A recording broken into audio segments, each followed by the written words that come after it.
Bismillahirrahmanirrahim. Assalamualaikum warahmatullahi wabarakatuh. Hari ini kita akan membahas sistem pendingin. Nah, dalam sistem pendingin biasanya yang paling familiar adalah jenisnya kompresi uap, di mana kompresi uap ini komponennya adalah kompresor, kondenser, katup ekspansi, evaporator. Nah, jenis pendingin seperti ini biasanya ada di rumah, ada di kendaraan gitu ya.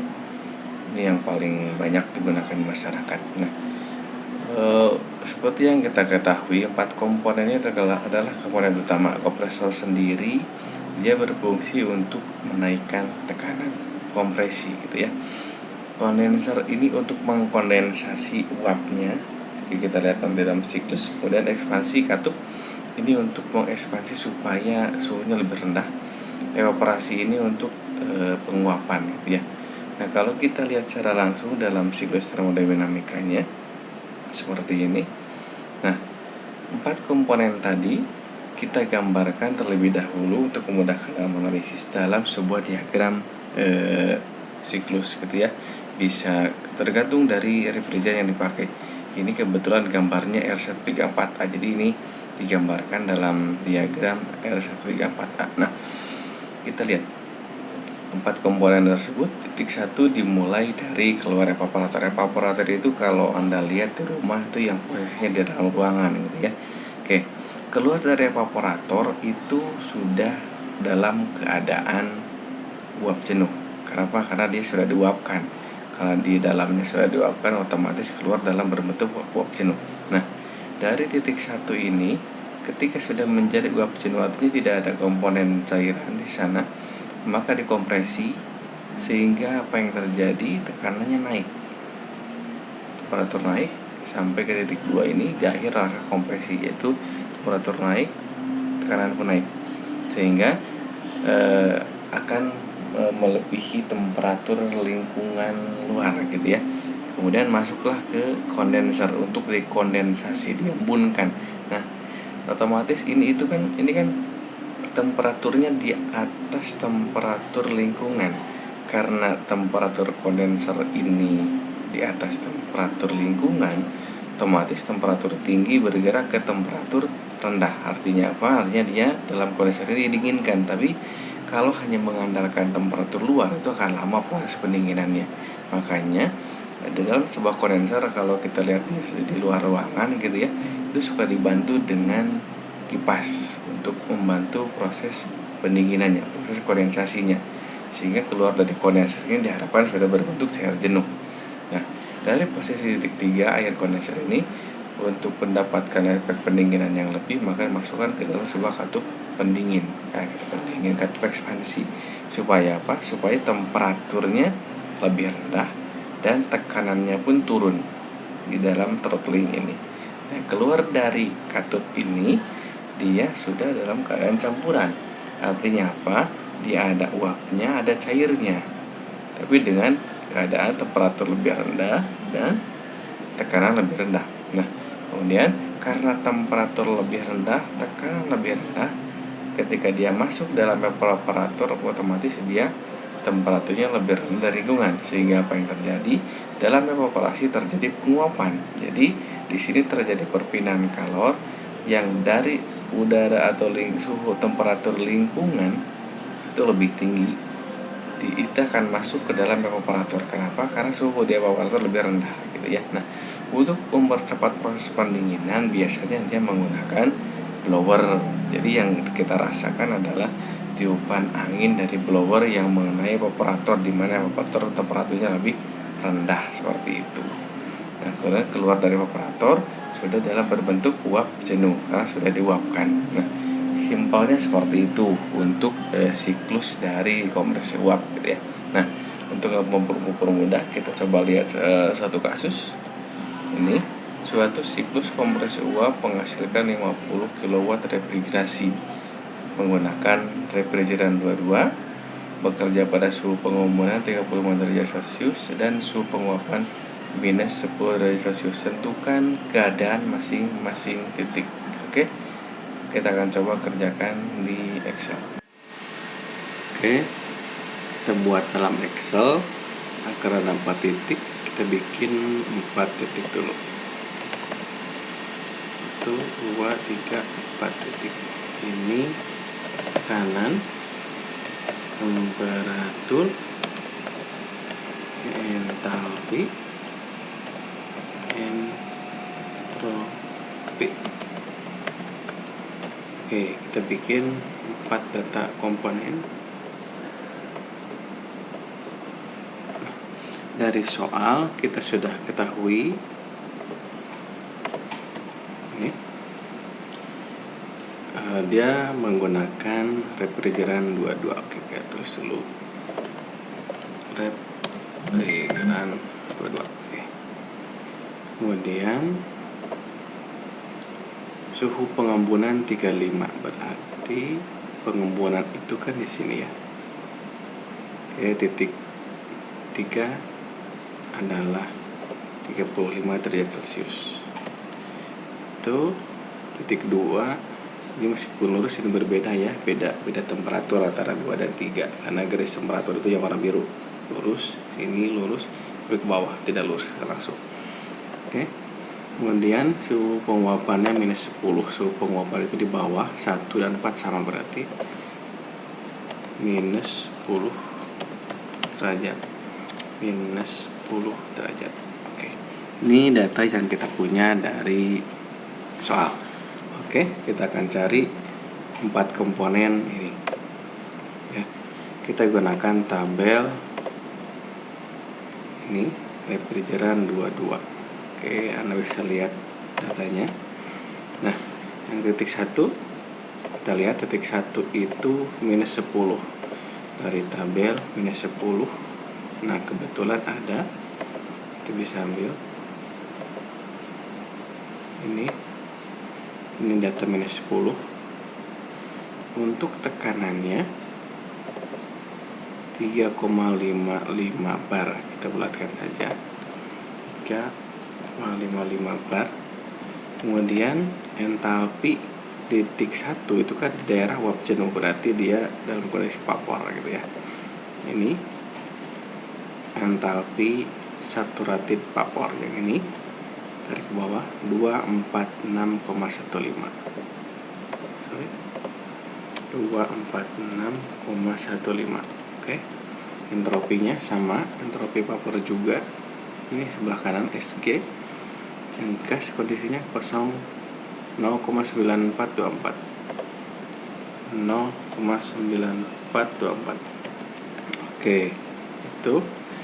Kemudian untuk titik 2, 1 ke 2 ini kerja kompresor di mana dia bekerja secara isentropik, artinya entropinya konstan. Jadi ini sama dengan ini entropinya. Nah, titik 2 itu berada di daerah superheat. Cuman untuk superheat ini butuh 2 data minimal untuk mencari komponen lainnya. Jadi kita harus cari dulu tekanan titik 2 ini berapa nih. Nah, untuk mencari tekanan titik 2 itu sama dengan 3, berarti kita cari dulu data tekanan 3. Nah, titik 3 ini temperaturnya 35, kita lihat di tabel 35. Nah, ini kebetulan tidak ada yang tepat ya. Jadi adanya 32, 36. Kita bikin interpolasi, sudah saya siapkan di sini formulasinya. Ya, ini datanya yang kita inginkan itu kita bikin di sini ya. X ini Y-nya yang kita cari ini ada 32, kita butuh 35, yang ada 36. Sorry, kita lihat, takut saya lihat. Oke, 3 itu 36 betul. Nah, yang kita ingin ketahui sekarang itu adalah tekanannya. Ini tekanan 32 derajat itu tekanannya 12,556. Ini 12,556. Oke. Kemudian 36 13,897. 13,897. Oh, sorry, salah bawah. Itu. Nah, ini. Oke, supaya sama dengan ini kolomnya kita pindahkan. Oke, ini X, ini Y. Oke. Nah, ini yang kita inginkan. Oke. Kita cari ini rumusnya yang ini, E sama dengan D itu berarti yang ini ditambah, kurungnya berapa kali nih? 1, 2, 3. Coba 3, 1, 2, 3. B min A tutup dibagi, kemudian C min A, mudah-mudahan benar. Tutup, mudah. Tutup lagi, dikali dalam kurung F min D. Tutup. Nah, ini adalah angkanya. Kita kopikan, ini adalah tekanannya.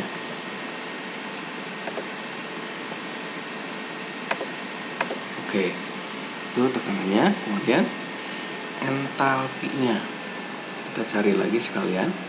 Entalpi itu kolom yang ini ya.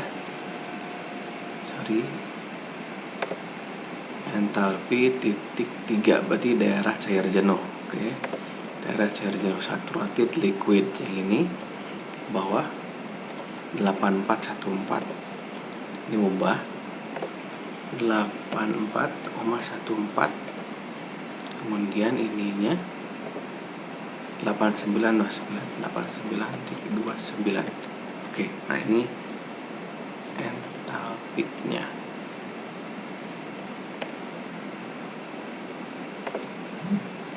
Entropi sekalian, entropi itu sebelah kolom sebelah kedua, 3 fluid ya. Ini 0,3101. Ini 3265. Oke, ini untuk entropinya. Oke, kemudian lanjut ke 4. 2 kita pending dulu. Nah, ini kita boleh ambil ini sama dengan ini, karena titik 2 ini tekanannya sama. 2, 3 lurus terhadap sumbu tekanan ini ya. Nah, titik 4 dia lurus ke bawah di garis entalpi, berarti entalpinya sama. Ini sama. Gitu. Kemudian tekanannya 1 sama dengan 4, berarti ini sama dengan ini. Entropi boleh kita skip ya. Nah, sekarang PR-nya adalah yang ini, 2 ini ya, temperatur 2 dan entalpi di titik 2. Nah, kita lihat bahwa titik 2 ini berada di daerah superheat. Kita lihat dulu tabel superheat. Nah, ini superheat. Nah, di sini dia menggunakan tekanan. Nah, tekanannya kita ketahui titik 2 ini 13 bar. 13,5 bar. Kita lihat ini 0,0, ini 2 bar, 3 bar, 4, 5, 6 bar, 8 bar, 10. Nah, udah deket nih. 12, 14. Nah, berarti 13,5 itu ada di antara tabel ini dan tabel ini. Artinya kita harus bikin tabel tengah-tengah antara 12 bar dengan 14 bar. Oke, kita cari dulu. Jadi kalau kita analogikan ini, kita pindahkan dulu terpolasinya di sini. Ini 12 bar, ini 14 bar. Oke, jadi dengan data ini 0,9424, kita lihat entropinya 0,9424, berarti ada di daerah ini ya. Oke. Nah, ini Nah, kita harus cari di sini dulu datanya.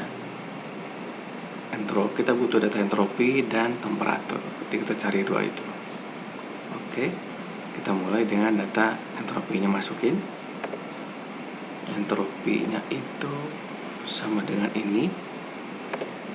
Oke, sorry, ini entropi. Ini kurang ke bawah. Kecil aja. Ini sama dengan atas. Ininya 0,9413. 0,9413.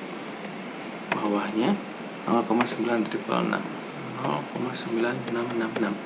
Nah, kita akan cari entalpinya, entalpi dan temperatur. Oke. Nah, entalpi untuk 9413 itu adalah 27614. 27614.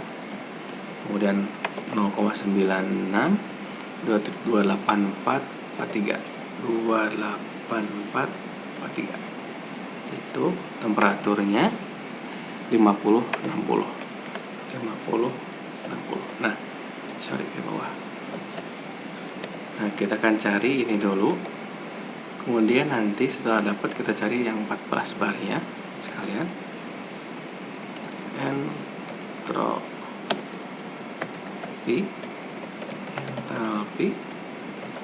temperatur. Oke, kita cari ini sama dengan ini entropinya. Oke, kemudian kita lihat tabelnya. 9424 itu dari sini berarti. Oke.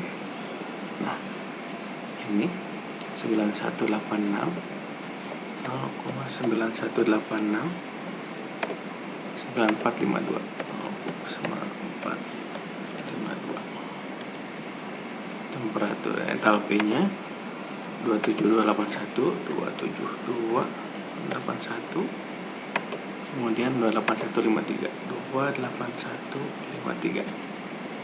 Temperaturnya sama 5060. 5060. Oke.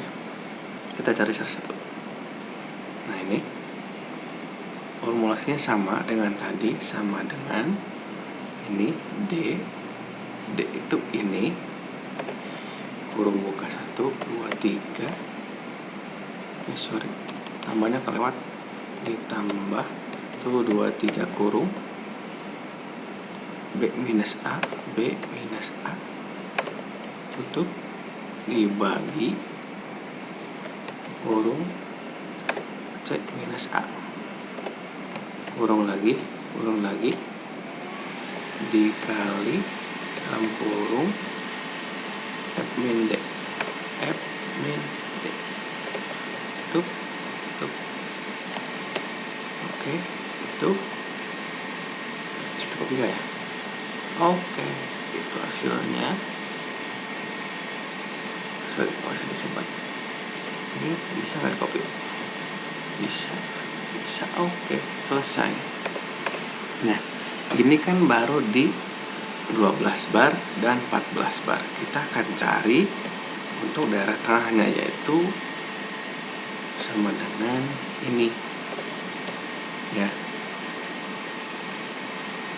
Ini kan tadi dari tabel 12 bar 14 bar sudah dapat nih entalpi dan temperatur untuk entropi segini.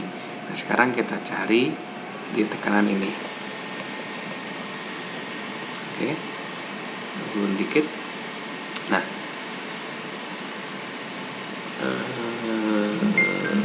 kurang bawah sini ya, sama dengan ini. Kalau ini 12, ini 14. Kita cari temperatur, kemudian entalpi. Temperaturnya untuk 12 ini temperaturnya yang ini kemudian 14 temperatur yang ini. Oke.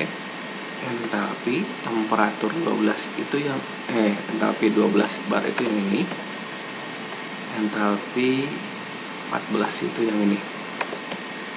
Oke, kita kopikan sini, dapat, ada sini dapat. Oke, berarti ini sudah kita dapatkan temperaturnya itu di sini, kemudian entalpinya itu ini.